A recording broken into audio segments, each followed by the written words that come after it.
இந்த இடத்துல பார்க்கும்போது நம்ம ட்ரீட்மெண்ட் முடிஞ்சப்பயே வந்துட்டு ரெஸ்பான்ஸ் கம்மியா இல்லங்கிறதுனால, இந்த இடத்துல ரேடியேஷன ஒரு ஆப்ஷனா திருப்பி நம்ம எடுக்க முடியாது.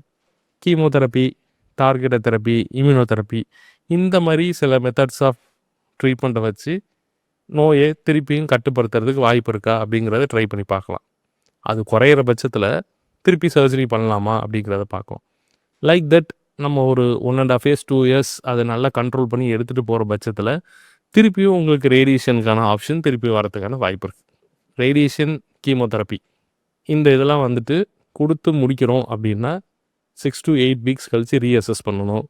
அதில ரேடியேஷன் திருப்பி குடுக்குறதுங்கிறது வந்து, நம்ம ஒரு 1 இயர் வரலயும் திருப்பி குடுக்குறது கொஞ்சம் கஷ்டம் தான். முக்கியமா ஹெட் அண்ட் நெக் ரீஜியன்ஸ்ல, அப்புறம் வயிற்று பகுதியில அந்த இடத்துலலாம் திருப்பி திருப்பி அதே இடத்துல நம்ம ஃபுல் டோஸ் குடுத்தப்ப, திருப்பி 2 மாசத்துலயோ, 1 1/2 மாசத்துலயோ திருப்பி குடுக்கறதுக்கான வாய்ப்பு இல்ல.